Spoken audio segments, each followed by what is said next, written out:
सांसद और भारत के राष्ट्रीय अध्यक्ष भारतीय जनता पार्टी के श्री जेपी नड्डा जी, मेरा सप्रेम नमस्कार। आदरणीय जेपी नड्डा जी, मंच में उपस्थित सुकांतदा, श्री दिलीप जी, बलिष्ठ नेता शुभेंदु अधिकारी जी, सबको मेरा सप्रेम नमस्कार।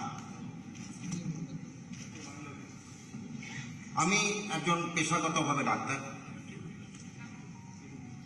ডাক্তারের কিছু কিছু অঙ্গ আমরা আজকে দৈনন্দিন জীবনে দেখতে পাচ্ছি, যেগুলো পশ্চিমবঙ্গে নতুন আলো আনার জন্য ফুল ফোটানো হয়েছিল, অনেক আশা আশ্বাস দেওয়া হয়েছিল। তার একটা প্রথম নামই সবার মুখে করে, সেটা হচ্ছে স্বাস্থ্য সাথী। সেই স্বাস্থ্য সাথী কিন্তু আজ আমাদের আর সাথে নেই।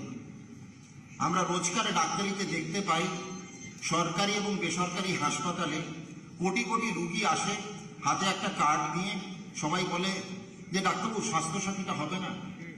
আমি নিজে বেসরকারি স্বাস্থ্য প্রতিষ্ঠানের সঙ্গে যুক্ত, সেখানে কিন্তু এটুকু বলতে পারি যে আজকে বেসরকারি স্বাস্থ্য সংস্থাগুলো প্রায় 1.5 থেকে 2 কোটি টাকা এক একটা হাসপাতালের কাছে বকেয়া পড়ে আছে। ঠিক দুদিন আগে একটা টিভি চ্যানেলে, টেলিভিশনে আমরা কি দেখতে পেলাম, শুনতে পেলাম যে একটা সরকারি হাসপাতাল, এতদিন তো বেসরকারিতে টাকা দেওয়া হতো না, বকেয়া পড়ে থাকতো, একটা সরকারি হাসপাতাল, পশ্চিমবঙ্গের সব থেকে নামজাদা হৃদরোগের হাসপাতাল কল্যাণী গান্ধী হাসপাতাল, সেখানের অধ্যক্ষ মহাশয় নিজেই বলছেন যে তিনি আর ওষুধ, স্টেন্ট, অপারেশন থিয়েটারের যাবতীয় জিনিস আর কিনতে পারছেন না। কেন? স্বাস্থ্যসাথী কার্ডের বকেয়া সরকারি হাসপাতালে এখন পৌঁছে গেছে 1.5 কোটিতে। স্বাস্থ্যসাথী আর আমাদের সাথে নেই। সেটা যে শুধুই মাত্র একটা ধোঁকা ছিল, এবং সেটা কিন্তু শুরু হয়েছিল জাস্ট রাজ্যসভার আমাদের বিধানসভা ইলেকশনের 1 মাস আগে, আর শেষ হয়ে গেছে 1 মাস পরে। সেটা মাননীয় মুখ্যমন্ত্রীও জানেন। মুখ্যমন্ত্রী কিন্তু বারবার চেতাবনী দেন বিভিন্ন সভায় যে যদি স্বাস্থ্যসাথী কেউ গ্রহণ না করে তাহলে এফআইআর করুন। তাকে আমার একটাই প্রশ্ন, এফআইআরটা কোন ধারায় হবে এবং কার নাম হবে বলে দিন। আমরা দাঁড়িয়ে আছি এফআইআরটা নেওয়ার জন্য এবং গ্রেপ্তার বরণ করার জন্য। সাহস থাকে তো গ্রেপ্তার করুন। আপনি খালি একটাই জিনিস মনে রাখবেন, আপনার স্বাস্থ্যসাথী পশ্চিমবঙ্গে কোনোদিন ছিল না, কোনোদিন হবেও না। ধোঁকাবাজিটা বন্ধ করুন। আরেকটা জিনিস কিন্তু আমাদের মাথায় আছে, একই সঙ্গে কিন্তু সারা ভারতব্যাপী একটা জিনিস শুরু হয়েছিল, আয়ুষ্মান ভারত। আয়ুষ্মান ভারত সারা ভারতবর্ষে প্রায় সবকটি রাজ্যে, 2-3টি ছাড়া, সর্বত্র বলবৎ। উত্তর দিতে হবে মাননীয় মুখ্যমন্ত্রী আপনাকে, যে এই ভারতের এই সব থেকে ভালো যে প্রকল্প আয়ুষ্মান ভারত, সেই প্রকল্প কেন পশ্চিমবঙ্গে নেই? আপনার মনে হয়েছিল যে এই প্রকল্প এলে পশ্চিমবঙ্গের আপামর গরিব জনগণ স্বাস্থ্যসেবা পাবে এবং তাহলে আপনার ভোটগুলো শুকিয়ে যাবে। সেই জন্য আপনার প্রশাসনিক জোরে আপনি এটাকে এখন অব্দি লাগু করতে দেয়নি। কিন্তু সামনের লোকসভা এবং বিধানসভা ইলেকশনে এই জনগণই কিন্তু জবাব দেবে, আয়ুষ্মান ভারত আমাদের চাই। ন্যায্য মূল্যের দোকান 2015 সালে হঠাৎ দেখলাম চারিদিকে ব্যাগের ছাতার মতো গজিয়ে উঠলো কি না, ন্যায্য মূল্যে ওষুধ পাওয়া যাবে। ওষুধগুলোর মান সম্বন্ধে যত কম বলবো তত ভালো। ছোট্ট একটা এক্সাম্পল দিচ্ছি, আলপ্রাজোলাম আমরা প্রায় সবাই খাই, তার একটা নাম দেখলাম, নাম খামোশ। এই খামোশ নামের আলপ্রাজোলামও আজকে নেই। গতকাল মেডিকেল কলেজের একটা ন্যায্য মূল্যের দোকানদারের টেলিভিশন ইন্টারভিউ শুনতে শুনতে শুনলাম তারও নাকি 80 লক্ষ টাকা বাকি। সে খামোশ এখন নিজেই খামোশ। পশ্চিমবঙ্গে এখন যা অবস্থায় দাঁড়িয়েছে সেই অবস্থাটা নির্লজ্জ। আমরা এতদিন শুনতাম যে চারিদিকে হত্যা হয়, চমকানি হয়, ধোঁকা হয়, ধমকানি হয়, তোলা হয়, তোলাবাজি হয়, দাদাগিরি হয়। পশ্চিমবঙ্গে কিন্তু এগুলো এখন আর নেই। দাদাগিরি খুব সামান্য জিনিস পশ্চিমবঙ্গে। নতুন টার্ম চলে এসছে, নতুন সংজ্ঞা, নতুন শব্দ। দাদাগিরির থেকেও বহুগুণে ভয়ঙ্কর। এর নাম দিদিগিরি, এর নাম ভাতিজাগিরি, এর নাম ভাইপোগিরি। আমরা কিন্তু উত্তর দেওয়ার জন্য তৈরি।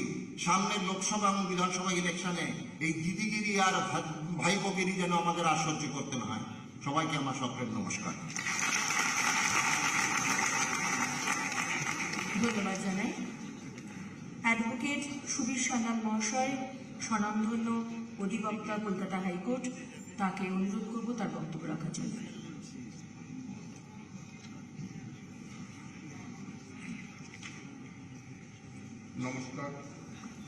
নমস্কার মঞ্চে উপস্থিত সমস্ত সুধীবৃন্দগণকে।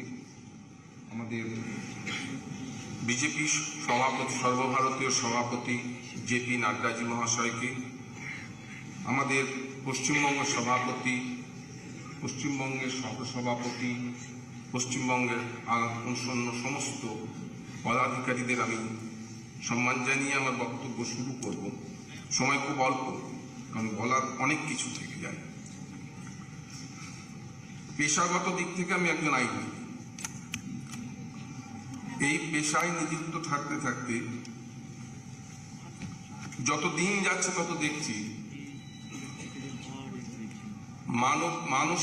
মানবিক অধিকার, হিউম্যান রাইটস সেটা ভীষণভাবে পদদলিত হচ্ছে। আমি খুব ছোট্টভাবে যে সাম্প্রতিককালের মামলাগুলো আমাদের হ্যান্ডেল করতে হয়েছে কোর্টের সামনে, তার অন্যতম হচ্ছে পোস্ট পোল ভায়োলেন্স। এই পোস্ট পোল ভায়োলেন্সের মামলা করার সময় আমাকে একটি সর্বভারতীয় প্রতিষ্ঠান, যেটি আইনগতভাবে স্বীকৃত হিউম্যান রাইটস কমিশনের হয়ে মামলা করতে হয়েছে। এই করতে গিয়ে আমি যে অভিজ্ঞতা দেখেছি, আমি সেইটুকুই কেবল বলবো আজকে। অভিজ্ঞতাটা হচ্ছে এই যে মানুষ তার রাইট অফ এক্সপ্রেশন খুব স্বাভাবিকভাবে প্রয়োগ করতে পারছে না। সে যদি একটা জিনিস নিয়ে মন্তব্য করতে চায়, সে স্বাভাবিকভাবে সেটা পারে না। তাকে পিছন থেকে যেন বাধা দেওয়া হয়। এই বাধাটা সবসময় যে ডিরেক্টলি আমি তা বলবো না, অনেক সময় একদম ইনডিরেক্টলি, কিন্তু প্রচ্ছন্নভাবে সেটা ডিরেক্টলি। সে বলতে পারছে না যে এটা সে বলতে চায়, এটা তার বক্তব্য। মামলা করতে গিয়ে এটা দেখেছি যে একজন ব্যক্তি, সে যে মতবাদেরই হোক, তার সাংবিধানিক অধিকার আছে তার বক্তব্য ব্যক্ত করা। সে যদি স্পষ্টভাবে তার বক্তব্য ব্যক্ত করে, ঠিক সেই দিনই বা তার পর দিনই তাকে গৃহ ছাড়া হতো। তার গোটা বাড়িতে ডেভাস্টেটেডলি নষ্ট করে দেওয়া হয়। সে বাড়ি ফিরতে পারছে না। আমি খুব মাইনুটলি ব্যাপারগুলো ডিল করে দেখলাম যে এক অদ্ভুত পরিস্থিতি। এই মঞ্চে দাঁড়িয়ে সবটা বলা যাবে না, কারণ এত অকথ্য অত্যাচার তাদের সহ্য করতে হচ্ছে প্রতিদিন। হয়তো কোর্ট তার লিমিটেশন নিয়ে একটা দূর পর্যন্ত যেতে পারছে। এর একমাত্র সমাধান বোধহয় রাজনৈতিকভাবেই সম্ভব। শুধু কোর্টে দাঁড়িয়ে মামলা করে এর সমাধান সম্ভব নয়। আইনজীবী হিসেবে যেখানেই মানুষের অধিকার ব্যাহত হবে, সে যেভাবেই হোক, আইনজীবী হিসেবে এটা আমাদের কর্তব্য, সে যে দলেরই হোক, তার হয়ে তার বক্তব্যটাকে রাখা কোর্টের সামনে। কিন্তু অভিজ্ঞতা থেকে বলছি, শুধু কোর্ট দ্বারা এই সমস্যার সমাধান নয়। হাজারে হাজারে, শয়ে শয়ে, সে আমাদের দলের হোক কি আরেকটি বিপক্ষ দলের হোক, তারা বাড়ি ফিরতে পারে না এবং এখনো পারেনি, পারানো যাচ্ছে না। তাদের অভিযোগ যদি তারা আজ এসে হিউম্যান রাইটস কমিশনের সামনে লিপিবদ্ধ করে, তো পরের দিন তাকে দিয়ে জোর করে সেটা উইথড্র করে নেওয়ার জন্য বলা হয়। পরের দিন তাকে হয়তো চিঠি লিখতে হচ্ছে যে আমি বলিনি, কিন্তু সে আগের দিন বলে এসেছে। এবার ভেবে দেখুন পরিস্থিতিটা কতটা ভয়ঙ্কর। আমি বলে এলাম কমিশনের সামনে এফিডেভিট করে যে এই আমার বক্তব্য, পরের দিন তাকে দিয়ে চিঠি লিখে নেওয়া হচ্ছে যে না আমি এটা বলিনি। এবার ভাবুন যে আদালতের সমস্যাটা কোথায় হয়ে দাঁড়াচ্ছে।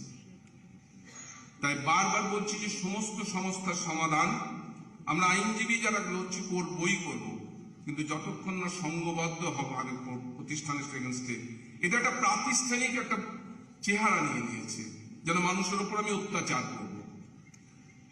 আমার সঙ্গে আমার মতে না মিললেই আমি তাকে গৃহ ছাড়া করে দেব, তার পরিবারের ওপর অত্যাচার করব, মহিলাদের উপর অত্যাচার করব, তার সাধারণ ব্যবসা করতে দেব না। আমি মামলা করতে গিয়ে এরকমও দেখলাম যে তার একটা ক্ষুদ্র চায়ের দোকান, তাকে বলা হচ্ছে জোর করে গিয়ে সেটা খুলিয়ে দেওয়া হয়েছে হিউম্যান রাইটস কমিশনের অফিসারদের দ্বারা। পরের দিন থেকে বলা হচ্ছে আরো দুটো দোকান খুলে দিয়ে যে ওর দোকান থেকে কেউ তোমরা কিনবে না। এটা অস্ট্রেসাইজ, যেটা সামাজিক ভাবে কাউকে বয়কট করে দেওয়া হচ্ছে। ব্যবসা করার অধিকার সবার আছে, কিন্তু এটা বলার অধিকার নেই কাউরি জোর করে ভাবে যে ওর কাছ থেকে কিনবেন না, এর কাছ থেকেই আপনাকে কিনতে হবে। এই পরিস্থিতিতে আমরা আছি। এই পরিস্থিতি শুধুমাত্র, আবারও আমি বলছি, আদালত দিয়ে সম্ভব নয়। যতক্ষণ না আমরা মানুষ হিসেবে আমাদের রাজনৈতিক অধিকার প্রয়োগ করব, আমাদের সাংবিধানিক অধিকার প্রয়োগ করব, আমরা বলতে চাইবো যে এটাই আমার অধিকার, আমি বলবই, তুমি যা খুশি বলো মনে করো, ততক্ষণ পর্যন্ত এই সমস্যার সমাধান হবে না। মামলার সংখ্যা ক্রমশই বেড়ে যাচ্ছে এবং সেই মামলার সংখ্যার পরিসংখ্যান আমার কাছে নেই, তার বেশিরভাগ সংখ্যাটাই দেখতে পাচ্ছি মানবিক অধিকার, হিউম্যান রাইটস ভায়োলেশন নিয়েই হচ্ছে।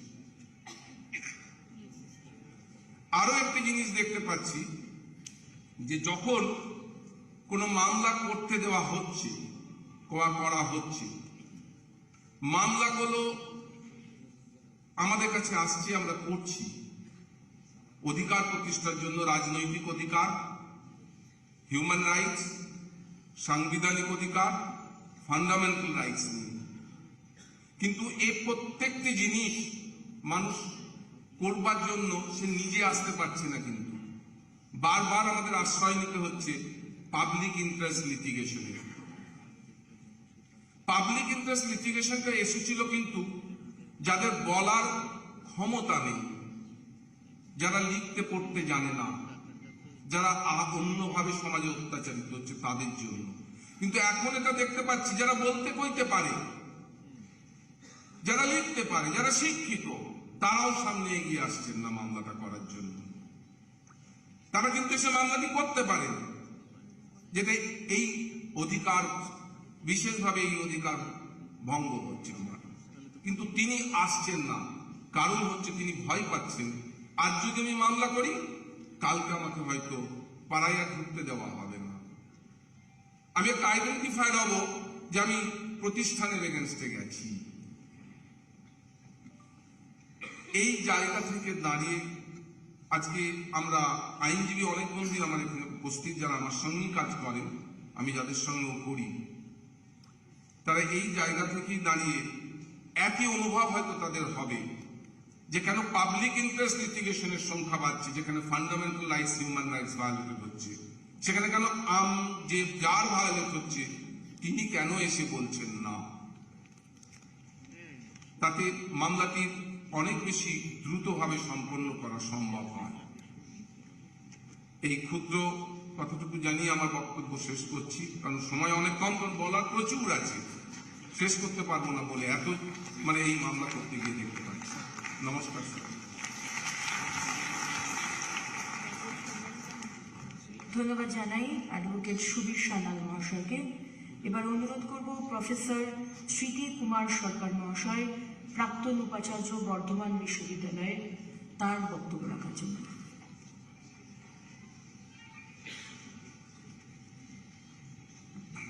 নমস্কার। মাননীয় সর্বভারতীয় সভাপতি মাননীয় নাড্ডাজি, মঞ্চস্থ সম্মানীয় ব্যক্তিবৃন্দ এবং আমার সামনে সমস্ত মানুষকে নমস্কার জানাই। আমি সমস্ত জীবন শিক্ষার সঙ্গে যুক্ত ছিলাম এবং আমার বিষয়গতভাবে আমি ইতিহাস চর্চা করি। একটু ইতিহাসের দৃষ্টিকোণ থেকে একটা দিকে আপনাদের নজর টানব। ভারতবর্ষের যে দুর্ভাগ্যজনিত যে ব্যবচ্ছেদ, পার্টিশন 1947 সালে হয়েছিল, তাতে দুটো রাজ্য ভুক্তভোগী ছিল, এক পাঞ্জাব এবং দুই পশ্চিমবঙ্গ। পাঞ্জাবের পরিচিতি, Punjab has only one culture, that is agriculture. পাঞ্জাবের কৃষি বিকাশ এমন হলো যেটা সমস্ত ভারতবর্ষের কৃষি বিপ্লবের একটা জায়গা পেয়ে দাঁড়িয়েছিল। উল্টো দিকে পশ্চিমবঙ্গের পরিচিতি ছিল হচ্ছে শিক্ষা, এডুকেশন। স্বাধীনতার অব্যবহিত পর গোটা ভারতবর্ষে শিক্ষাক্ষেত্রে পশ্চিমবঙ্গ ছিল সবচাইতে ওপরে। পিছনের দিকে যাব না, যাওয়ার সময় নেই। আমি শুধু বলবো, আপনারা ভেবে দেখবেন, প্রতিটি পরিবারে এই চর্চাটা করবেন যে শিক্ষা হচ্ছে সবচাইতে সহজ সশক্তিকরণের পথ। একটি শিশু সে বস্তির ঘরে জন্মাক, অথবা রেফিউজি পরিবারের হোক, অথবা বিদ্যমান ঘরে জন্মাক, এডুকেশন এমন একটা জিনিস যেটা তাকে এম্পাওয়ার করতে পারে, and at the cheapest cost. এই যে সহজ সশক্তিকরণের যে পথ, এই পথ হচ্ছে তখনই কাজ করতে পারে যখন শিক্ষাক্ষেত্রে গণতান্ত্রিকতা একটা পরিবেশ থাকে, এক নম্বর, এবং দ্বিতীয়ত সেখানে যখন এক ধরনের স্বচ্ছতা থাকে। সমস্ত শিক্ষা প্রতিষ্ঠানের আমি আমার জীবন দিয়ে দেখেছি সাফল্য নির্ভর করে, এবং সামগ্রিকভাবে সমাজের শিক্ষা ব্যবস্থার সাফল্য নির্ভর করে দুটো জিনিসের উপর। একটা হচ্ছে অবাধ ছাত্রদের প্রবেশের অধিকার, এবং দ্বিতীয়ত হচ্ছে অবাধ শিক্ষকের প্রবেশের অধিকার। এই দুটো জায়গাতে অবাধ প্রবেশাধিকার দরকার। এখানে কোনো রকমের নিয়ন্ত্রণ যদি আসে, কোনো রকমের হস্তক্ষেপ যদি আসে, সেই শিক্ষা প্রতিষ্ঠান কখনো বাঁচতে পারে না। সেই যে সমাজ সেই শিক্ষাকে প্রতিদিন প্রত্যক্ষ করে, সেই সমাজের শিক্ষার উদ্দেশ্য কোনদিনও সফল হতে পারে না। অত্যন্ত দুর্ভাগ্যের বিষয় যে আমরা আজকে পশ্চিমবঙ্গে এমন একটা অবস্থায় এসে পৌঁছেছি যেখানে শিক্ষাক্ষেত্রে এই দুটি যে পথ, সশক্তিকরণের প্রধান যে রাস্তা, সেই রাস্তা প্রায় বন্ধ হয়ে গেছে। ছোটখাটো দু একটা কথা বলে আমি শেষ করব। প্রথম দেখুন, অ্যাডমিশন, ছাত্র ভর্তি। ছাত্র ভর্তি নিয়ে পশ্চিমবঙ্গে কি হয় এবং কি হয়েছে এটা সবাই জানেন, আপনারা সবাই জানেন। আমি যখন বর্ধমান বিশ্ববিদ্যালয়ের মতন একটি বিশাল এবং বহু বিতর্কিত জায়গার দায়িত্ব পেলাম, তখন আমি দেখলাম যে এই বিশ্ববিদ্যালয়ের মূল সমস্যা হচ্ছে ছাত্র ভর্তি। আমি প্রযুক্তির সাহায্য নিয়ে যেটা চালু করেছিলাম, যে ব্যবস্থাটা অনলাইন অ্যাডমিশন, 2014 সালে দিল্লির হিন্দুস্তান টাইমস পর্যন্ত তার ব্যানার করেছিল প্রথম পাতায় এই পদ্ধতির সাফল্য নিয়ে। বহু সমস্যার সম্মুখীন হতে হয়েছে এবং আমাকে চলেও আসতে হয়েছে মূলত সেই কারণে। শুধু তাই নয়, মন্ত্রিত্ব পরিবর্তন হয়ে গেল। এটা এমন একটা জায়গা, শিক্ষাক্ষেত্রে সবচেয়ে বড় দুর্নীতির জায়গা হচ্ছে ছাত্র ভর্তি। আমি বহু আলোচনায় টিভিতে বলেছি যে সূত্র একেবারে গঞ্জে গ্রামে, কিন্তু এর যে লম্বা হাত সে একেবারে শীর্ষ দেশ পর্যন্ত। এই ব্যবস্থা আমাদের পশ্চিমবঙ্গের শিক্ষার যে ঐতিহ্য ছিল, সেই ঐতিহ্যকে সম্পূর্ণভাবে নষ্ট করে দিয়েছে। দ্বিতীয় যেটা, সেটা হলো নিযুক্তি। শিক্ষা প্রতিষ্ঠান একেবারে প্রাথমিক স্তর থেকে শুরু করে মাধ্যমিক, মহাবিদ্যালয় এবং বিশ্ববিদ্যালয়, এই যে পিরামিডাল স্ট্রাকচার, এই পিরামিডাল স্ট্রাকচারের যে কোয়ালিটি ইনপুট, সেই কোয়ালিটি ইনপুট নির্ভর করে হচ্ছে যে লা ক্যারিয়ার উভার টু তারা, যে যিনি যোগ্য হবেন তাকে দিতে হবে। মূল কথা যে যোগ্যতার সঙ্গে কোনো রকম কম্প্রোমাইজ হবে না। আমার সময় নেই, নাহলে আমি বলতে পারতাম যে কিভাবে পশ্চিমবঙ্গে গোড়া থেকে এই শিক্ষক নির্বাচন যে পদ্ধতি, সেই পদ্ধতির উপর নজর থাকতো, যে কারণে একটা সময় পশ্চিমবঙ্গের শিক্ষা প্রতিষ্ঠানগুলো গোটা দেশের শিক্ষা প্রতিষ্ঠানের কাছে একটা আদর্শ হয়ে দাঁড়িয়েছিল। এবং যে কারণে, একটুখানি নিজের কথা বলছি, আমি রেফিউজি পরিবারের ছেলে, একটা ঘরে আমরা 17 জন মানুষ 6 মাস ছিলাম। সেই পরিবার থেকে আমি যে উঠতে পেরেছি, এই যে সশক্তিকরণ সম্ভব হয়েছিল, শুধুমাত্র আমরা অত্যন্ত সাধারণ স্কুলে পড়েছি, সাধারণ কলেজে পড়েছি, কিন্তু সেখানে যে সমস্ত মাস্টারমশাইরা পড়াতেন, তাদের যোগ্যতা, শিক্ষক হিসেবে তাদের যোগ্যতা, মানুষ তৈরির কারিগর ছিলেন তারা। সেই নিযুক্তির ক্ষেত্রে, শিক্ষক নিযুক্তির ক্ষেত্রে যে অবস্থা দাঁড়িয়েছে, আমার আগে আমার ভূতপূর্ব আইনজ্ঞ বন্ধু বলে গেলেন, এটা এখন আমাদের পশ্চিমবঙ্গের সবচাইতে বড় সমস্যা। শোনা যাচ্ছে যে প্রাথমিকের ঝাঁপি যখন খুললে এর থেকেও নাকি বড় সমস্যা দেখা দেবে।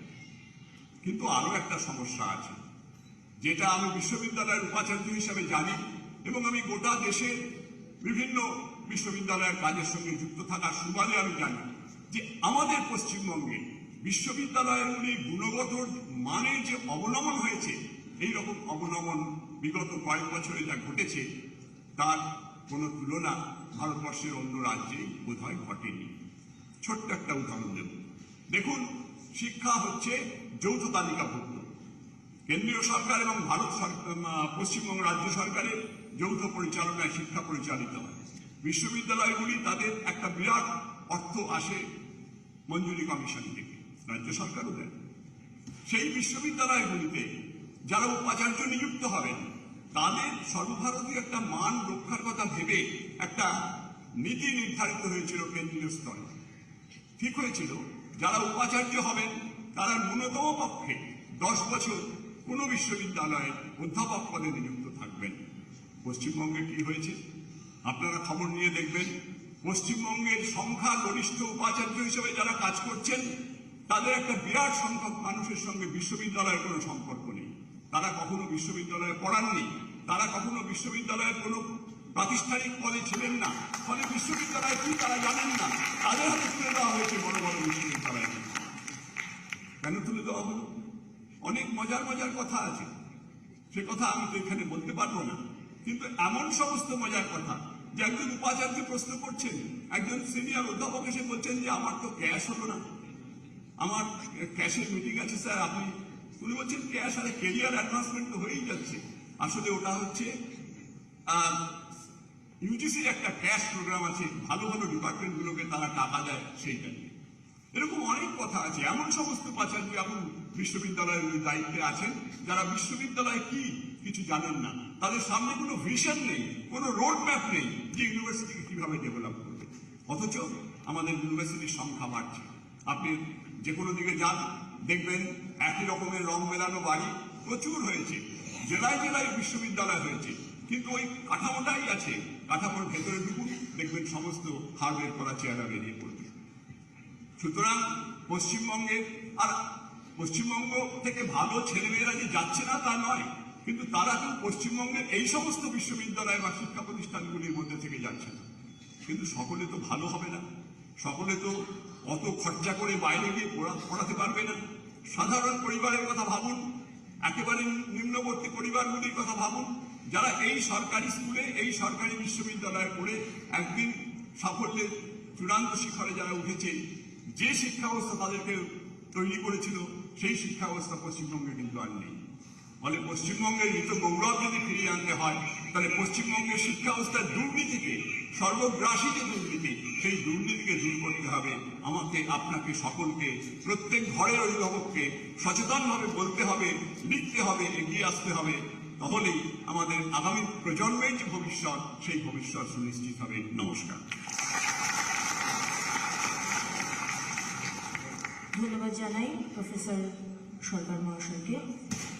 এবার যার বক্তব্য শোনার জন্য আমরা এতক্ষণ অধীর আগ্রহে অপেক্ষা করছিলাম, পৃথিবীর সর্ববৃহৎ রাজনৈতিক দলের সর্বভারতীয় সভাপতি শ্রী জগৎ প্রকাশ নাড্ডাজিকে অনুরোধ করব তার মূল্যবান বক্তব্য রাখার জন্য।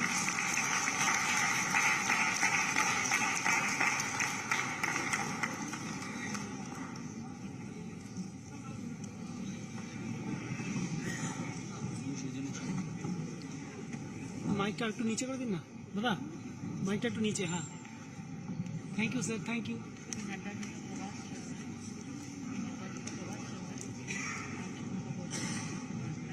Thank you sir. आज के इस विशिष्ट नागरिक सम्मेलन में और नागरिक मुलाकात में मंच पर उपस्थित हमारे भारतीय जनता पार्टी के बहुत ही कर्मशील और जुझारू अध्यक्ष श्री सुकांत मजूमदार जी, हमारे श्री सर्वेंदु अधिकारी जी जो नेता प्रतिपक्ष हैं विधानसभा में, सम्माननीय दिलीप घोष जी राष्ट्रीय उपाध्यक्ष, अध्यक्ष, हमारे सह प्रभारी श्री अमित मालवीय जी, हमारे पूर्व सांसद और मेरे वरिष्ठ साथी श्री स्वपन दास गुप्ता जी, हमारे श्यामा प्रसाद मुखर्जी ट्रस्ट के डायरेक्टर श्री अनिर्बान गांगुली जी, हमारे मधुचंद्र कर जी, हमारे वरिष्ठ सहयोगी और विधायक श्री अशोक लेहरी जी, हमारे शारदत्त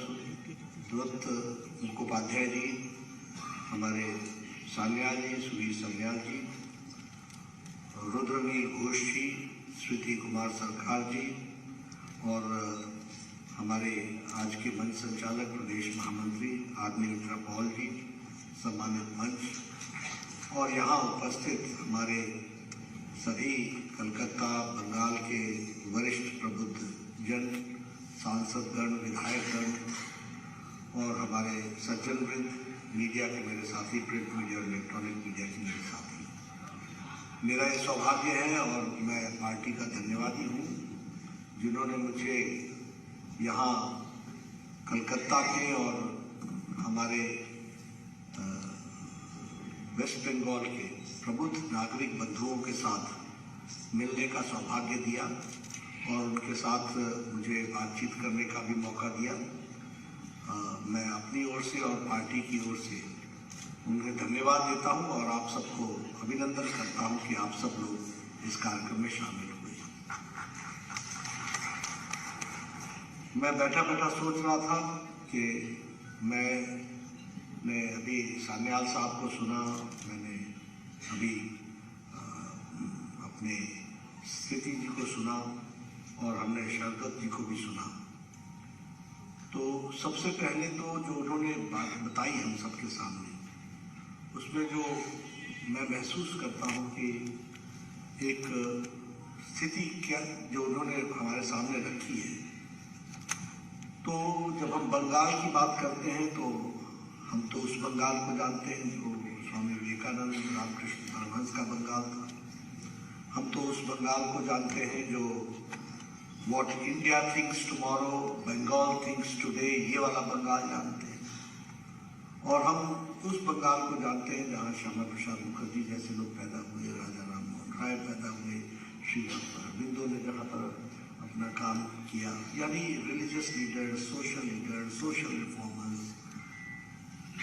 सांस्कृतिक दृष्टि से, लिटरेचर की दृष्टि से जिसने देश को दिशा दी, सबसे पहले तो उस बंगाल को मैं नमन करता हूं और उसको मैं साथ ही साथ जो स्थिति आज बंगाल की है उसकी चर्चा करेंगे, लेकिन मैं इसमें बहुत निराश नहीं होता हूं और मैं बहुत निराशा भी नहीं करता हूं, क्योंकि आज से कुछ साल पहले तो 2014 से पहले तो यही स्थिति तो देश की भी थी। आज बंगाल की रह गई है लेकिन देश की स्थिति भी तो ऐसी ही थी।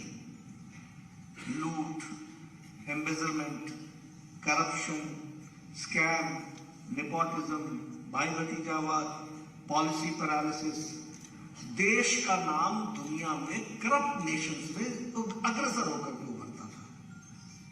Everywhere there was scam and scam. But today, after 8 years of Modi regime, we can say that Modi है तो मुमकिन है।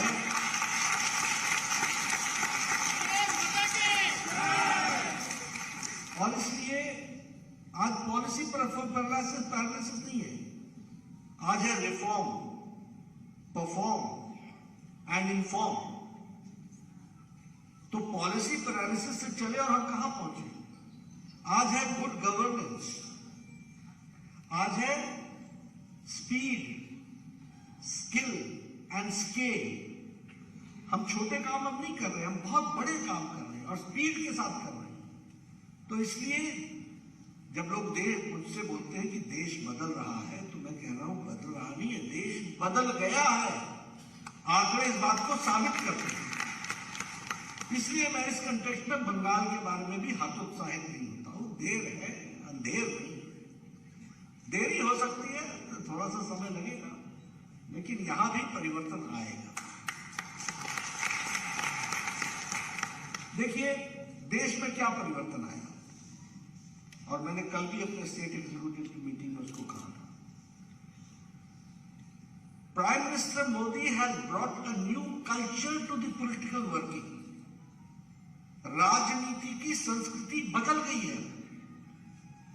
Previously it was a culture of वंशवाद, डायनेस्टिक रूल्स, परिवारवाद, जातिवाद, पंथवाद, धर्म के आधार पर राजनीति करो, परिवार के आधार पर राजनीति करो, धर्म जाति के आधार पर राजनीति करो, अपीसमेंट, तुष्टीकरण को, ये ऑर्डर ऑफ द डे था। लेकिन मोदी जी ने इसको चैलेंज करते हुए विकासवाद को और समाज को सर्वस्पर्शी और सर्वसमावेशी, यानी for every person and everybody's participation, इसके साथ लेकर के विकासवाद को आगे बढ़ा दिया और वही विकासवाद का कल्चर है। आज इलेक्शंस में लोगों को अपने रिपोर्ट कार्ड लेकर के आना पड़ रहा है। इससे पहले कौन इलेक्शन में रिपोर्ट कार्ड लेके आता था? जाति का नाम फूका, बिगुल बजाया, चलते बने, धर्म के नाम पर चुनाव लड़ लिया, इलाकावाद के नाम पर चुनाव लड़ लिया। आज गांव, विलेज, गरीब, poor, marginal section of the society, गांव, गरीब, वंचित, पीड़ित, शोषित, दलित, आदिवासी, महिला, युवा, इनका सशक्तिकरण, इनका एम्पावरमेंट, इस काम को आदरणीय प्रधानमंत्री मोदी जी के नेतृत्व में आज चल रहा है। और इसलिए हम कह सकते हैं कि इंडिया अब आत्मसम्मान के साथ आत्मनिर्भर भारत बन चुका है और आत्मनिर्भर भारत की ओर चल रहा है। इस बात को भी हमको याद रखना चाहिए। गरीबी उन्मूलन, पॉवर्टी को हटाना, यह हमारा लक्ष्य रहा है और एम्पावरमेंट इस बात के लिए हमने जुड़ा। और इसके साथ साथ टेररिज्म को दुनिया में भी अलग थलग करना और देश में भी टेररिज्म का जीरो टॉलरेंस रखना, यह भी हमको ध्यान रखना चाहिए। पहले स्कीम्स कागजों पर आती थी और कागजों में चली जाती थी। आज डिक्लेरेशन से लेके इम्प्लीमेंटेशन तक everything has been taken into consideration. And when I say गरीबी उन्मूलन, when I say that economy is changing, when I say that it is taking a lift, तो इसका मतलब यह है कि मैं इसको आंकड़ों के साथ भी आपके सामने रखना चाहता हूं। आज India third largest consumer country बन गया है, थर्ड लार्जेस्ट। अब कंज्यूमर कंट्री कैसे बना है? परचेजिंग कैपेसिटी है तब बना है ना। अगर परचेजिंग कैपेसिटी नहीं हो तो कंज्यूमर कंट्री कैसे बनेगा? उसी तरीके से हमारा अब स्ट्रॉन्ग मैन्युफैक्चरिंग इकोसिस्टम डेवलप हो गया है। $500 बिलियन का मैन्युफैक्चर लास्ट फिस्कल ईयर में भारत ने किया है। It's one of the major exporters manufacturing sector में। इसको भी हमको ध्यान में रखना चाहिए। हम रिटेल के ग्रोथ में second largest in the world हो गए हैं और हमारी FDI फॉरेन डायरेक्ट इन्वेस्टमेंट जो है वो $84 बिलियन हो गया है। हमारे रिजर्व जो थे, जो $300 बिलियन थे, आज वो $600 प्लस चले गए हैं। ये भी हमको ध्यान में रखना चाहिए। तो कंट्री की एक सिचुएशन जितनी थी उससे हम कितने बदल गए हैं, इसको भी हमको ध्यान में रखना है। And many reforms have taken place. One nation, one tax, one GST।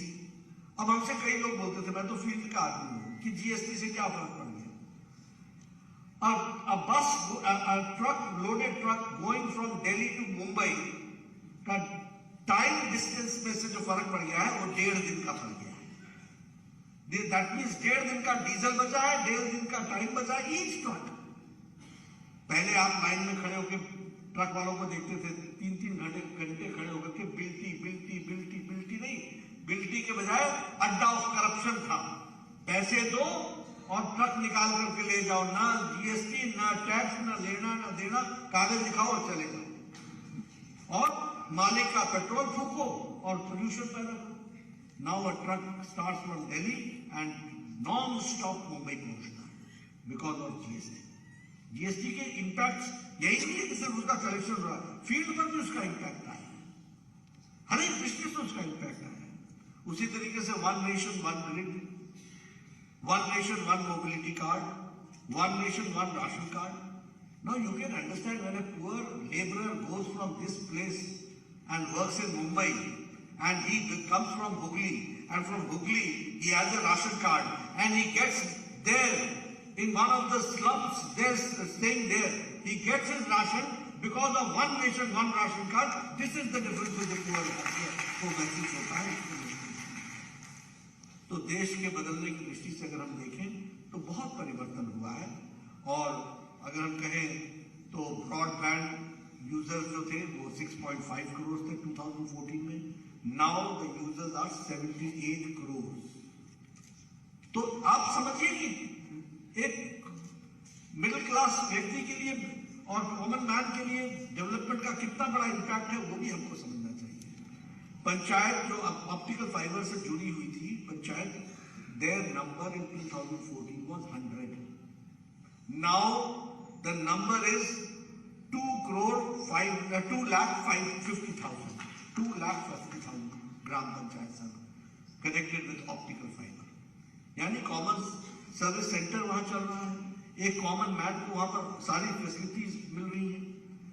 और आपको जानकर के खुशी होगी कि वर्ल्ड का 40% of the digital transaction is taking place in India.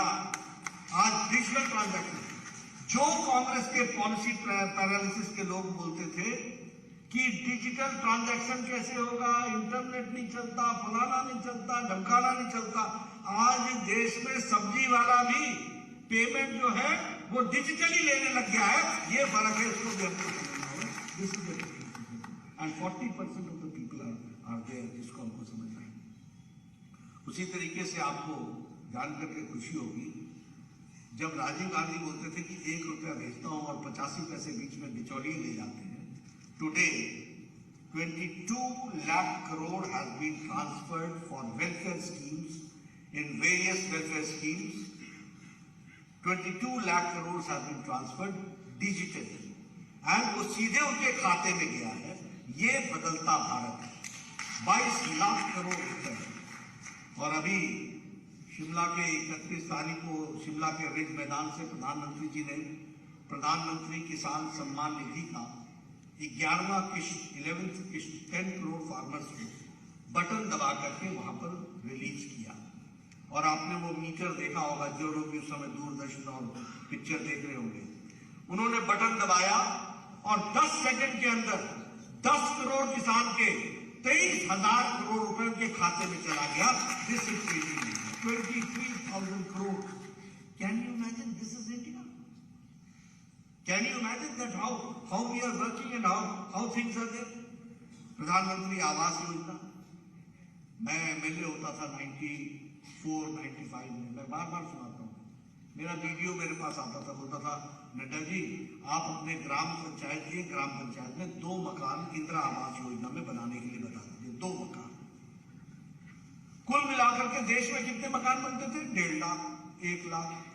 आज 2.5 करोड़ हमारे मकान प्रधानमंत्री आवास योजना में बन चुके हैं and the target is to take it 3 crore. और पक्के मकान बन रहे हैं, separate toilet, kitchen with gas connection, with courtyard, with bedroom. और सबसे बड़ी बात यह है कि इस आवास योजना का मालिक नहीं होगा, मालकिन मालिक होगी। ये भी समझिए, इससे बड़ा वुमेन एम्पावरमेंट क्या हो सकता है? अगर हम बात करें आयुष्मान भारत की, हमारे शरद जी ने आयुष्मान भारत की चर्चा की है। मैं ऑस्ट्रेलिया गया तो मुझे लोग समझाने लगे, you see digital health record, this we are trying to do, this we are trying to do, हमको भी समझाने लगे। तो मैंने कहा I would like to just explain you one of the schemes which is known as Ayushman Bharat. तो he said, what is that Ayushman Bharat? I said, it is प्रधानमंत्री Jan Arogya Yojana and PM जय, और उसमें वी आर गिविंग 5 लाख यानी 500,000 support to each individual and we are giving to 50 crore people 10,74,000 families. 50 crore people we are giving them 5 lakh health coverage per year per family, and the number is 50 crores. जब ये मैंने number 50 crores बोला यानी 50 crores का मतलब हो गया 500 million. तो जब 500 million मैंने बोला शब्द तो वो बोलने लगे ओ माय गॉड. मैंने कहा don't call God, it has been done by people in India. We have done it and it is digitally. और इसमें सबसे बड़ी खूबसूरती की बात यह है कि अगर कैलकाटा का व्यक्ति मुंबई में जाकर के अपना टाटा कैंसर हॉस्पिटल में इलाज कराता है तो मोदी जी का पैसा कैलकाटा नहीं आएगा. It will go directly to cancer centre Tata on the account of West Bengal and will straight reach there. This is digital transaction which we have done. And it is cashless. It is cashless. And what is the number? 10 crore 74 lakh family, 10 lakh 74,000 families, 50 crore people. और उसमें सबसे बड़ी बात क्या है कि आप जाओ मशीन में अपना अंगूठा लगाओ, your family history will come. They will tell you that they are she is your sister, she is your brother. ये है इतने family members हैं. They are allowed, and now you have a green card. You can go to any hospital which is serving as an Ayushman Bharat. अपना अंगूठा लगाओ और लगाने के साथ साथ कहीं भी एडमिट हो जाओ, कैश पेमेंट डिजिटली हो जाएगा दिल्ली से. यह सुविधा इसमें दी गई है. And who are the beneficiaries? It is not on caste. It is on caste, economic caste census. और उसमें जो है बाय प्रोफेशन है. रिक्शा वाला, फेरी वाला, रेडी वाला, ठेला वाला, auto rickshaw, lift man, cleaner, barber, marginal section of the society, they are the beneficiaries जिनको ये बेनिफिट मिल रहा है. आप बताइए ये बदलता भारत है कि नहीं है? और 3 करोड़ लोगों ने इसका लाभ उठा लिया है. 23,000 करोड़ रुपए भारत सरकार दे चुकी है. इसको भी हमको ध्यान रखना है. और यहां हमारी ममता जी बोलती है होबे ना.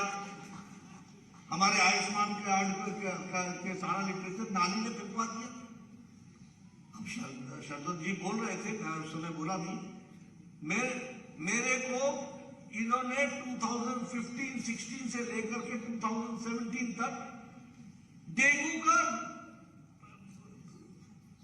रजिस्टर नहीं भेजा कि डेंगू में केसेस कितने हुए और डेंगू में डेथ्स कितनी हुई. जब मैं डॉक्टरों के पास अपनी सेंट्रल टीम भेजी तो कहने लगे, डॉक्टर घबरा गए, बोलने लगे नहीं हमने नहीं रिपोर्ट करना, आप हेल्थ मिनिस्टर से बात कीजिए. डॉक्टर ने बोला हेल्थ मिनिस्टर से तो मेरा हेल्थ मिनिस्टर बात करेगा, लेकिन मैं तो आपसे बात करूंगा. See the plight of West Bengal कहां लाके खड़ा किया होगा, where people are dying of dengue and the doctors are being threatened that you are not allowed to report as dengue case in the death cases. This is humanity. आप waste Bengal में क्या रहते हो, कैसे होता होगा, क्या स्थिति होगी? और डॉक्टर्स को धमकी मिलती थी. इसलिए मैंने कहा देर है अंधेर नहीं, समय बदलेगा. यहां भी आयुष्मान भारत भी आएगा और केसेस भी रिपोर्ट होंगे. ये भी हमको ध्यान रखना. हमने कभी सोचा था कि अटल पेंशन योजना फार्मर्स को लगेगी और लेबरर्स को लगेगी. आज 3,000 रुपीज फार्मर्स को लग रही है और 2 करोड़ लोगों को पेंशन लग गई है. आपके यहाँ 17 लाख लोगों को वेस्ट बंगाल में भी अटल पेंशन योजना मिल रही है. 12 करोड़ लोगों को प्रधानमंत्री जीवन ज्योति बीमा योजना मिल रहा है और वेस्ट बंगाल में 76 lakh people are getting it. और 28 करोड़ प्रधानमंत्री सुरक्षा बीमा योजना मिल रहा है, जो कि एक अपने आप में एक रिकॉर्ड है. अब आप बताइए 28 और 12 40 करोड़ लोगों को सोशल सिक्योरिटी के दायरे में लाने का काम प्रधानमंत्री जी ने किया नहीं किया. और ये कौन लोग हैं? Marginal section of the society है. ये कौन लोग हैं जो 133 रुपए साल का देकर के ये they are taking the benefit? ये कौन लोग हैं जो 1 रुपए महीने का देकर के they are taking the benefit? तो यह भी हमको समझना चाहिए.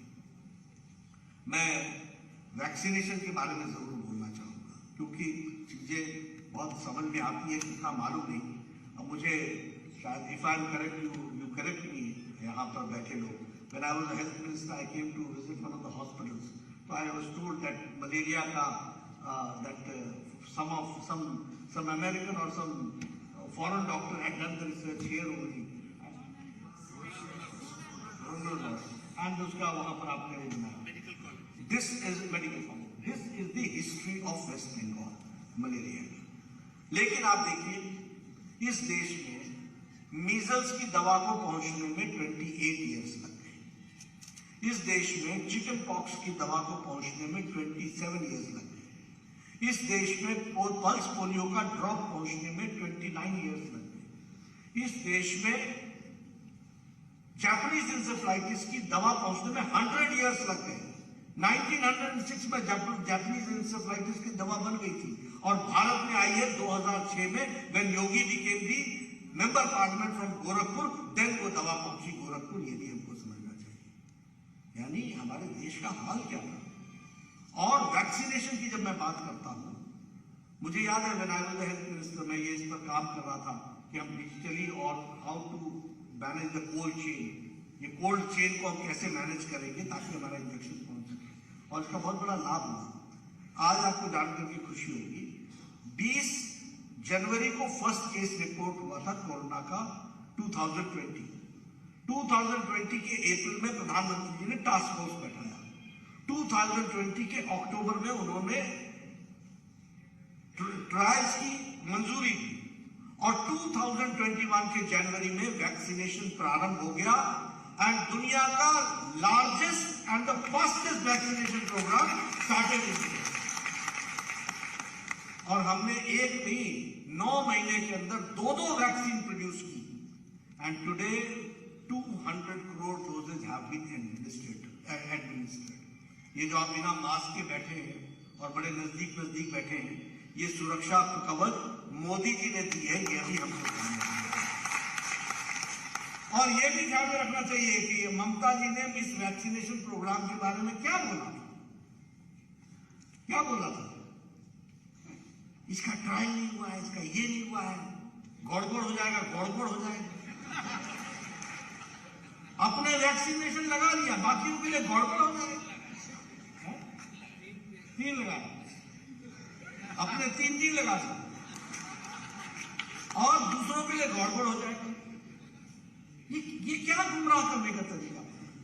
और इंडिया कहता है मोदी जी के नेतृत्व में कि हम वैक्सीन लेते नहीं हैं, हम वैक्सीन देते हैं, दुनिया को देते हैं. ये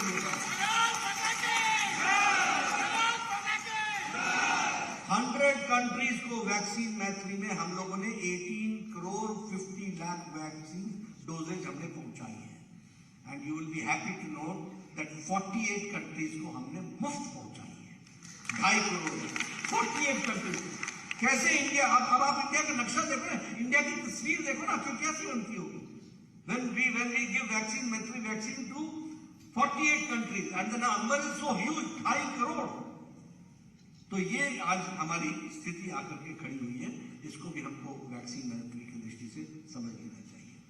आज ये प्रधानमंत्री गरीब कल्याण अन्न योजना के तहत और बाकी इंटरवेंशन के तहत आपको जान के खुशी होगी कि इंटरनेशनल मॉनिटरी फंड ने Ashok Lahiri will correct me has projected that the India's growth rate will be 8.7%. And also, America को उन्होंने जो प्रोजेक्शन किया है वो 4.4% किया है. और हमारी गरीबी की रेखा 22% से रिड्यूस होकर के 10% पर आ गई है. मतलब 12% पीपल बिलो पॉवर्टी लाइन से निकल गए हैं. ये बदलता भारत है, इसको भी हमको ध्यान में रखना चाहिए. और एक्सट्रीम पॉवर्टी 0.8% पर ला करके खड़ी कर दी गई. Per capita income in 2014 was 79,000 per year per person. Now it is 1,50,000 per year per person average. This is the difference which has taken place. Literacy rate in last 8 years is from 69% to 75%. Or all Indians of medical sciences, there was only one All Indians of medical sciences opened.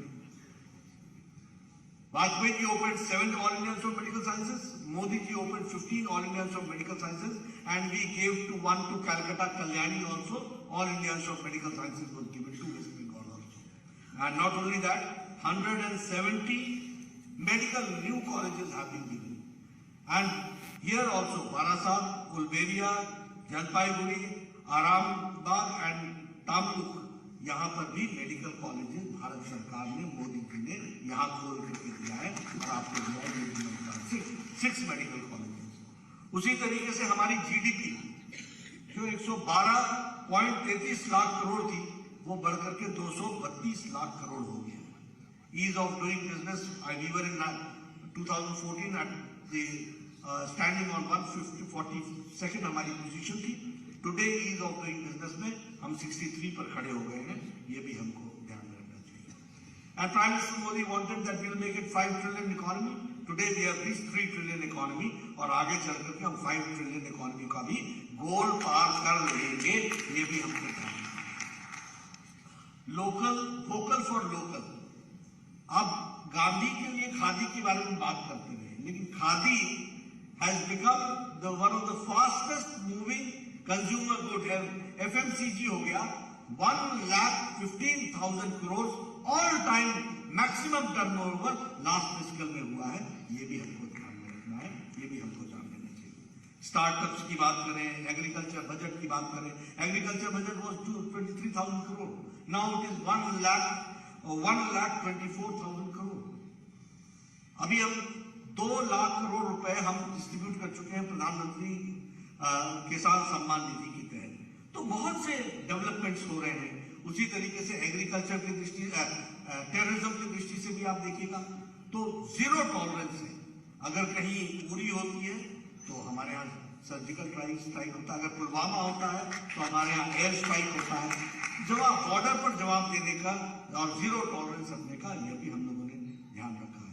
आपके बगल में north east है, फिर चाहे वो नागालैंड का समझौता हो, चाहे NLFT का समझौता हो, ब्रू रियांग का समझौता हो, बोडो शांति समझौता हो, all peace accords have taken place in past 8 years, and you will find that from blockade to development, from blockade to peace, Northeast ने देखा है, and Prime Minister Modi has visited 50 times Northeast in last 8 years, 50 times.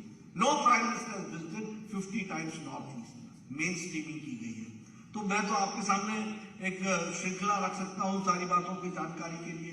Foreign policy में अब आप देखिए, भारत कभी सोच सकता था कि कोई भारत का प्रधानमंत्री बात करेगा पुतिन से और कहेगा कि लड़ाई रुकवाओ, और जेलेंस्की को बोलेगा तुम जरा शांति रखो, हमने अपने बच्चे निकालने हैं, और 23,000 बच्चों को निकाल करके 1 महीने में भारत पहुंचाया। कोई विश्वास कर सकता है कि बाइडेन से भी बात होती है और रशिया से भी बात होती है, ईरान से भी बात होती है, सऊदी अरेबिया से भी बात होती है? कोई सोच सकता है? फिलिस्तीन से भी बात होती है, इजराइल से भी बात होती है, और बराबर के टर्म्स पर होती है। और पड़ोसियों को हम लोगों ने पूरा का पूरा मान सम्मान ध्यान रखा है, और पड़ोसियों को नेबर्स फर्स्ट इस पॉलिसी को भी हम लोगों ने ध्यान में रखा है। तो आज अगर फॉरेन पॉलिसी की भी बात करें तो इंडिया की बदलती हुई छवि हम सबके सामने है। हमने अफगानिस्तान से व्यक्ति भी लाए और व्यक्ति के साथ साथ गुरु ग्रंथ साहब को भी सुरक्षित वापस लाए। लेबनान से लोग लेकर के आए, यमन से लोग लेकर के आए, यूक्रेन से हमारे बच्चे उनको वापस लेके आए। कौन सा देश है जो अपने बच्चों को 104 सॉर्टीज की है भारत में, 90 सॉर्टीज हमारे सर्विस फ्लाइट्स की गई है, और 14 सॉर्टीज हमारी ये एयरफोर्स की गई है, और 104 सॉर्टीज करके 23,000 बच्चों को भारत लाने का काम किया। तो इसलिए एक बदलता भारत जो हम सबके सामने है वो हम लोगों ने देखा है, और उसको हमको आगे बढ़ाना है और उसको हमको संभाल करके आगे ले चलना है, ये मैं जरूर कहना चाहूँगा। अभी चर्चा हमारे सान्याल साहब ने भी की, हमारे स्मृति साहब ने भी की, हमारे शरद दत्त जी ने भी की। एक ने स्वास्थ्य के बारे में कहा, एक ने ह्यूमन राइट्स के बारे में कहा, एक ने हमारे स्मृति साहब ने एजुकेशन के बारे में कहा। मैं इसको आश्चर्य नहीं मानता, क्योंकि जब ह्यूमन राइट्स ने कह दिया कि here it is the rule of the law of the rulers, not the rule of the law, तो ये यहां का ऑर्डर ऑफ द डे है। लेकिन मैं कल से एक बात यहां पर बोल रहा हूं, क्योंकि लोगों को राजनीति के बारे में कितनी जानकारी रहती है मुझे नहीं मालूम, क्योंकि मैं तो बचपन से सब चीजों को देखता रहा हूं। लालू के सामने ममता जी क्या है, और मैंने लालू का रजीम देखा है, जब बोलते थे जो कहे लालू वही सही, न खाता न दही वही सही। हम ही विधान है, हम ही संविधान है। आजकल विधान और संविधान के साथ जेल के अंदर लोग कहते थे जब तक वो समोसे में रहेगा आलू तब तक रहेगा लालू। है लालू जेल में। कौन सोचता था कि इनकी सरकार जाएगी? गई। कल हम सुबह सुबह उठे तो हमको न्यूज मिली कि एक नए पेशी में लालू जी पेश होंगे। मैंने कहा अभी तो और पेशियां आनी बाकी हैं। कौन सोचता था? कौन सोचता था कि मुलायम सिंह जी की सरकार चली जाएगी? चली गई, एक के बाद एक। इनकी तूतियां बोलती थी। एक बात ध्यान रखिएगा, गलत करने वाला कभी चलेगा नहीं और सही चलने वाला कभी रुकेगा नहीं। इस बात को हमको समझना है। इसलिए थोड़ा देर है, इसमें कोई दो राय नहीं। हम लड़ रहे हैं। ये भी देखिए विडंबना मैं आपके सामने कहता हूं, सारी डायनेस्टिक पार्टीज और रीजनल पार्टी जो आज डायनेस्टिक पार्टी बन रही है उससे लड़ रहा तो बीजेपी लड़ रही है, बाकी तो कोई पार्टी नहीं लड़ रही। जम्मू कश्मीर से उठा करके नीचे तक आ जाओ, सारी पार्टियां परिवार की पार्टियां हो गई कि नहीं हो गई? यहां भी बताइए तो ये पीसी भाईपो की पार्टी है ना, बाकी तो सब ताली बजाते हैं। हाँ क्या लैम्प पोस्ट सब वही है। और क्या, क्यों हुए? ऐसी क्या स्थिति बनी? और इससे लड़ेगा कौन? इससे लड़ेगा भारतीय जनता पार्टी और हम ही जीत हासिल करेंगे, ये बात हमको स्पष्ट है। और मुझे भी दुख होता है। अब ये 4th highest number of cases of murder, मैं एनसीआरबी की रिपोर्ट बता रहा हूं। 4th highest murder cases West Bengal, highest number of attempts to murder case West Bengal, highest number of cases of grievous hurt West Bengal, 3rd highest total number of violent crimes West Bengal, हमारे और maximum number of cases West Bengal. और हमारी ममता जी बोलती है छोटो घटना हो। क्या है, क्या तरीका है? एज पर national records 1069 cases of rapes, 944 incidents of attempt to rape, maximum number of kidnapping of women and human trafficking is West Bengal. और अगर डेट की दृष्टि से देखा जाए तो 9 लाख करोड़ पर पहुंच गया है। सीबीआई को यहां पर आने नहीं देते हैं मिसलीड्स को बचाने के लिए। हाई कोर्ट को ऑर्डर करना पड़ता है और वो लड़ाई लड़ी जाती है और हाई कोर्ट कहता है कि सीबीआई की इंक्वायरी करो। तो ऐसे ये सिचुएशन है आज वेस्ट बंगाल की। Then no I very sympathise और हम आपके साथ खड़े हैं। लेकिन मैं आपको बताता हूं कि लीगल लड़ाई संजय साहब लड़ेंगे, इनकी फ्रेटर्निटी लड़ेगी, लेकिन पॉलिटिकल लड़ाई धरती पर हम लड़ करके निकलेंगे। ये बात का हम आपको विश्वास कराना चाहते हैं, ये हम आपको बताएंगे और इसमें हमको सफलता मिलेगी। मैं आज भी कह रहा था वो कोरोना नहीं आया होता तो इसी बार हमारा झटका ठीक से लग गया होता। वो तो 17 तारीख 16 तारीख के बाद 4th फेज के बाद हमारा प्रचार ही हम नहीं कर पाए, because if you remember after 14th April, after 14th-15th April, 4th stage के बाद campaign had to come to a standstill, and for 4th phase, 5th phase, 6th phase, 7th phase went without campaign। नहीं तो जो हमारा campaign था और जो speed थी और जिस तरीके से ममता जी के साथ चुनाव हो रहा था तो उसमें जो होता वो होता। लेकिन चलिए हो गई बात, कोई बात नहीं, अगला चुनाव फिर से आएगा, कोई दिक्कत की बात नहीं। कौन सा कुंभ का मेला है, फिर 5 साल बाद आएगा, हम उसको अच्छे से लड़ करके जीतेंगे, ये आपके आशीर्वाद से। और हमको एक बात जरूर करनी, we have to maintain and uplift the Bengali pride, उसको संभाल करके आगे निकलेंगे, वो गौरव का विषय है। और जो लोग बंगाली प्राइड को हर्ट पहुंचाते हैं उनको हमको एक्सपोज करना चाहिए। और बंगाली प्राइड सिर्फ लिटरेचर में नहीं छपा हुआ, बंगाली प्राइड एक्टिविटीज में, बंगाली प्राइड रविंद्र संगीत में, बंगाली प्राइड हमारे सर्विस में, जो हमारे विवेकानंद जी ने जो कहा उसमें बंगाली प्राइड छुपा हुआ है। उसके लिए लड़ना, राइटनेस के लिए लड़ना, गरीब के लिए लड़ना और उसको आगे बढ़ाना, ये हमारा बंगाली प्राइड है जिसको हमको आगे बढ़ाना है। हमारे को लिटरेचर को आगे बढ़ाना है, हमको इस प्रदेश को सिंडिकेट्स का प्रदेश नहीं बनाना है। हमको इस प्रदेश को टोलाबाजी का प्रदेश नहीं बनाना है, कटमनी का प्रदेश नहीं बनाना है, माफियाज का प्रदेश नहीं बनाना है। हमको यह प्रदेश विद्वता से परिपूर्ण, विकास से परिपूर्ण, डेवलपमेंट के साथ दिशा देने वाला इस बंगाल को उस स्थान पर ले जाना है। और उस स्थान पर ले जाने में हम कोई कसर नहीं छोड़ने वाले हैं। आपका साथ चाहिए, आपके साथ लेकर के हम इसको पूरा करेंगे, यही मैं कहना चाहता हूं। और मुझे पूरा विश्वास है, अब आप कहिएगा कि हम बहुत कम लोग यहाँ जो हमारे हॉल में बैठे लोग हैं, मैं कहता हूं आप याद रखिएगा, किसी समय में वो हमारा कौन सा ग्राउंड है जहां मोदी जी बोले थे, ब्रिगेड ग्राउंड, ब्रिगेड ग्राउंड में भी हमारी विजय रैली होगी। इस बात को आप याद रखिएगा। और हमारे बंगाल कल परसों जो मेरा स्वागत हुआ और जो मैं रिपोर्ट देखता था, मैंने कहा क्या बोलते हो, बंगाल का व्यक्ति देखो क्या इसके हाथ फड़फड़ा रहे हैं कुछ करने के लिए, इनका मन लिफ्ट लेते हुए कुछ ना कुछ नया करना चाह रहा है। ये तंग है इस टोलाबाजी, कटमनी, माफिया, ये स्टेट स्पॉन्सर्ड टेररिज्म, ये पुलिस एक मूक दर्शक, ये ज्यादा दिन नहीं चलेगा। और इंडिया और Indian society is always a living society. It reacts at the right time and gives the right reply. That we have to understand. And it will be given. So, I understand your sentiments and I respect your sentiments.